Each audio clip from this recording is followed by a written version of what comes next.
Dans cette vidéo, nous allons voir mes résultats après 100 pompes par jour pendant 30 jours et les raisons pour lesquelles il ne faut pas faire ce challenge.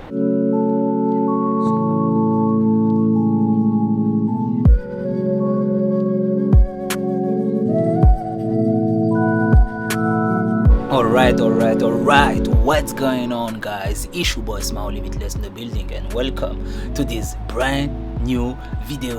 Bienvenue sur cette nouvelle vidéo. Avant de commencer, j'aimerais vraiment prendre le temps de tous vous remercier parce que à chaque short que je publiais au jour le jour, à chaque fois que je faisais mes 100 pompes par jour, il y avait un engouement énorme. Il y avait plus de 1000 personnes ou 2000 personnes qui voyaient mes shorts tous les jours et ça fait vraiment plaisir et je tenais vraiment à vous remercier par rapport à ça parce que sans ce challenge, je ne pense pas que j'aurais... J'ai combien d'abonnés actuellement? 122. Je crois qu'il y en a un qui s'est désabonné, mais c'est pas grave, on va chercher d'autres soldats. So, j'aimerais vraiment vous remercier parce que ça fait vraiment plaisir. Je ne pensais pas que ça pouvait ramener cet engouement. Come on bro. Ça pouvait ramener cet engouement pour me dépasser et c'est ça qui me donnait la force de continuer tous les jours. Ce premier challenge a été un succès pour moi, vraiment au vu des nombres de vues que j'avais à chaque short. Si vous voulez me voir encore une fois faire peu importe le challenge, dites-le moi en commentaire, 100 burpees par jour, 100 squats par jour, peu importe, dites-le moi en commentaire et je le ferai comme ce que j'ai fait avec les 100 pompes par jour. Dès le commencement de ce challenge, j'ai eu pas mal de commentaires positifs et il y en a aussi qui me mettait en garde, disons. Il y avait un commentaire qui disait fais gaffe, ça peut être dangereux. Il y a Poisson Fécond qui a fait une vidéo sur ça. Je ne savais pas qui était Poisson Fécond, donc je suis parti regarder la vidéo en question. C'est difficile de juger une vidéo de 30 secondes par rapport aux points négatifs concernant des challenges comme faire 100 pompes par jour pendant 30 jours. Dans la théorie, en soit, il a raison. Par contre, dans la pratique, c'est pas une personne vers laquelle je vais me retourner pour trouver mes objectifs physiques, pour chercher mes objectifs physiques. Si je cherche à avoir un physique en particulier, je vais regarder des personnes comme Chris Heria, Christian Guzman, Bumstead, etc., etc. Il y a plein d'autres youtubeurs dans le fitness et moi je me calquerai plus sur leur pratique à eux que juste dans la théorie qui dit oui si tu fais ci, si tu fais ça. Voilà, c'est en tout cas mon opinion, c'est que voilà, je me retournerai pas vers cette personne là pour chercher des objectifs physiques. Moi je me suis mis dans la pratique et je sais comment ça s'est passé. Je me suis mis dans la pratique, j'ai vu comment c'était, comment je me sentais. Dans cette deuxième partie là, je vais vous faire mon ressenti par rapport à ce challenge là. Alors avant de vous montrer les photos avant-après, je voulais donner d'abord mon ressenti par rapport à ce challenge là. Durant les 10 premiers jours en fait c'était un challenge plutôt physique parce que le temps d'avoir la discipline de faire ces 100 pompes par jour après une séance de sport de 1h ou 1h30 à la salle de sport, c'était beaucoup plus difficile dans les 10 premiers jours et au fil du temps j'ai pu progresser quand je faisais des bench press, du développé couché, les 100 pompes que je faisais à chaque fin de session, il devenait beaucoup plus facile parce que j'avais pris de la force, j'étais plus conscient, j'ai envie de dire, par rapport à mes mouvements, par rapport à ma pratique, je faisais plus attention par rapport à cela. Et au fil du temps, après les 10 jours, c'est devenu quelque chose de beaucoup plus mental parce que c'était la discipline, j'avais pas du tout, on va dire, l'habitude de faire ces 100 pompes par jour. C'est devenu quelque chose qui est resté dans ma routine sportive.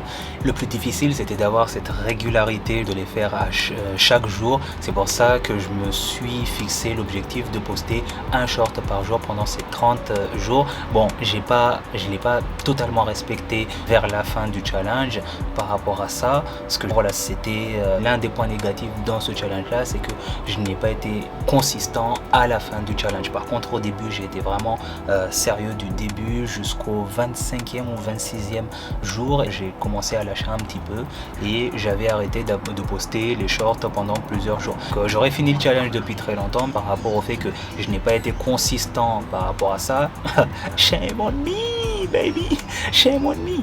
Mais en tout cas, je tenais vraiment à le terminer et c'est ce que j'ai fait. J'ai terminé le challenge et mon but c'était de poster ces 30 shorts pour vous donner un update et vous tenir informé que je faisais ces challenges pendant 30 jours. Et donc c'est ce qui a marché pour moi. Donc je pense que j'aurais aimé faire un long format comme celui-ci pour avoir mon impression directe au fil du temps, mais je pense que ça aurait été un petit peu ennuyant de le faire comme ça. Donc c'est pour ça que j'ai décidé de faire en short, de le séparer tous les jours, poster un short par jour, et tant mieux parce que là ça attirera un peu plus de visibilité aussi, donc c'est pas mal. J'ai pas été consistant vers la fin du challenge, mais j'ai quand même tenu la promesse de terminer et faire ces 100 pompes par jour pendant 30 jours, pardon. Et donc c'était un succès, donc j'ai apprécié le fait de voir même ma morphologie changer, et c'est ça ce qui est bien, c'est qu'au fil du... voilà, comme je l'ai dit, ça a débuté avec un challenge physique parce que je n'avais pas la discipline, et après c'est fini par un challenge mental parce qu'il fallait l'intégrer, on va dire, dans ma routine, disons, de chaque jour. Quelquefois c'était un peu plus difficile. Pourquoi? Parce que j'étais en fin de session et j'étais KO, ou la journée elle a été un peu plus dure. Là c'était plus ce challenge mental là de se dire je vais quand même le faire même si moi je suis crevé à mort. Je suis quand même content de l'avoir terminé et je pense que je le referai parce que le challenge valait le coup, parce que j'ai vu un changement sur ma morphologie, sur ma posture, sur ma force aussi. Je me sentais un peu plus fort par rapport à ça. Et donc c'est très intéressant de le faire et je pense que je n'hésiterai pas à recommencer. Les raisons pour lesquelles il ne faut pas faire ce challenge, c'est par rapport à votre niveau. Si vous êtes débutant, n'hésitez pas à commencer par 10, 20, 30, 40, 50 et au fil du temps, eh bien, augmentez le nombre de répétitions. Faites attention plutôt à votre mouvement parce que si vous faites mal les mouvements, si vous faites mal les pompes, vous avez le dos trop courbé, vous avez les bras pas très en équilibre, c'est là où vous risquez de vous blesser. Pour moi, c'est l'une des raisons pour lesquelles il ne faut pas faire ce challenge-là. Il ne faut pas faire ce challenge-là si vous n'avez pas le bon mouvement et si vous débutez à peine dans le sport, disons. Au fil du temps, vous allez pouvoir progresser et c'est ça ce qui est bien. Le second point, ne le faites pas si vous n'êtes pas engagé. Pourquoi? Parce que comme ça s'est passé avec moi, c'est vraiment un challenge mental. Parce que vous allez devoir vous surpasser, même quand vous êtes sur le point d'échouer, il va falloir vous dire dans votre tête, je vais quand même terminer. Vous n'allez pas rester à 70 parce qu'au fil du temps, ça va rester dans votre tête en fait. Ça va rester dans votre tête et vous allez vous dire, ah putain, je suis nul, etc., etc. Mais là, c'est pour ça que je dis qu'il est nécessaire d'être engagé et de savoir quel objectif nous souhaitons atteindre. Voyez, c'est pour ça qu'à ce moment-là, il va falloir vraiment être engagé à 100% dans ce que vous allez faire, dans votre quête vers, on va dire, vers le body goal que vous souhaitez. Surtout ne vous comparez pas aux autres parce que c'est justement ça qui vous démotive, c'est vous comparer trop. Oui, il arrive à faire 100 pompes par jour pendant 30 jours, etc. Et c'est ça qui tue la joie du processus, je vais dire ça comme ça. À ce moment-là, il va falloir vous caler par rapport à votre niveau, vous dire exactement je suis à tel niveau, je suis débutant, intermédiaire ou voilà, je suis fort pour faire les 100 pompes, etc. ou même plus, hein, parce qu'il y en a qui sont très forts aussi. Il faut être à 100% engagé. Comment bro, à 100% engagé dans ce que vous allez faire, et si vous vous lancez dans ce challenge là, il va falloir que vous ayez conscience de votre niveau et que vous sachiez qu'il va falloir être vraiment engagé, baby. Et donc maintenant je vais vous montrer mes résultats après avoir fait 100 pompes par jour pendant 30 jours et voilà le avant après. Dites-moi ce que vous en pensez parce que moi je trouve que j'ai quand même changé un petit peu. C'est ce que je vous disais, c'est que j'ai commencé à voir un petit peu le changement sur mon physique, sur ma posture, etc. J'ai pris pas mal de bras aussi, donc je suis très fier d'avoir fait ces 100 pompes par jour pendant 30 jours. Je vais y arriver à un moment donné. Dites-moi ce que vous en pensez en commentaire. Si ça vous tente de le faire également, je pense que ça pourra vous aussi vous aider à atteindre votre body goal. 30 jours, c'est court pour un changement physique hyper conséquent. Il va falloir avoir une pratique sportive extérieure également et du coup à faire du crossfit, aller à la salle de sport, etc., etc. Et je pense que au final vous pourrez bien évidemment réussir à avoir votre body goal juste en intégrant aussi cette routine parce que vous allez pouvoir gérer votre poids de corps. I don't give a fuck what you say. Yeah, I'ma do shit my way. So you can... Bon, check this fucking outfit, baby. cherchait à manger, on cherchait à manger. Burger King. Bon, j'ai pris un steakhouse. Un steakhouse avec du poulet. Normal. T'as pris quoi, steakhouse aussi? Pareil.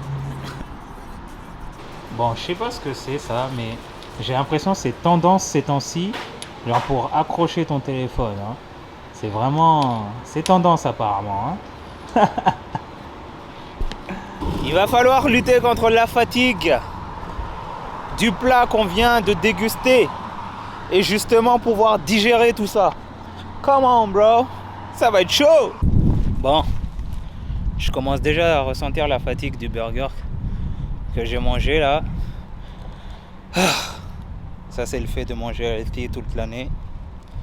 Et quand tu manges un... je te promets, je commence à ressentir vraiment la fatigue. Hein. La vérité. Même mes yeux, on le voit.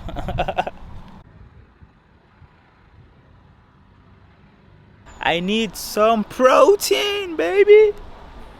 J'ai besoin de protéines. J'ai besoin de protéines. D'ailleurs, j'ai vu des compléments alimentaires là. Ils avaient l'air d'être balèzes. Hein. J'ai jamais essayé d'autres compléments alimentaires. Je vous dis ça parce qu'on était à Decathlon et c'est ça ce que j'ai vu. Bro, I'm dying, bro. I'm so fucking tired. Je ne vous ai pas dit, mais on est parti faire les magasins parce que je vais voyager dans très peu de temps. Et cette vidéo-là, je pense que vous allez l'apprécier. Ça sera une vidéo, une arrivée surprise, j'ai envie de dire. Une arrivée surprise. C'est pour ça qu'on est parti acheter quelques petits cadeaux. Et donc, on va pouvoir rentrer. Bon, ma petite amie, elle est en train de tomber d'amour pour ces jolies chaussettes bébé. Hein. Qu'est-ce qu'on dit? T'es le coupable. Elle m'a quasiment forcé à les prendre. Elle les a même payées. Tellement elle les apprécie. Mais oui, ça sera une arrivée surprise. La destination surprise, vous le saurez dans la prochaine vidéo, donc restez à l'affût. Et on est parti acheter quelques petits cadeaux. Voilà. Oh, c'est bon, on a compris. Et oui, ma prochaine destination, ça sera une destination surprise. Je vais essayer de vlogger ça au maximum parce que je pense que ça sera une très belle vidéo sur ma nouvelle destination. J'y vais pendant 2 semaines, mais je vous en dis pas plus. Comme ça, vous serez sur la prochaine vidéo et vous allez apprécier. Hey, tu enlèves ça, hein. Tu enlèves tous les prix. Tu pourrais le faire pour moi ce soir.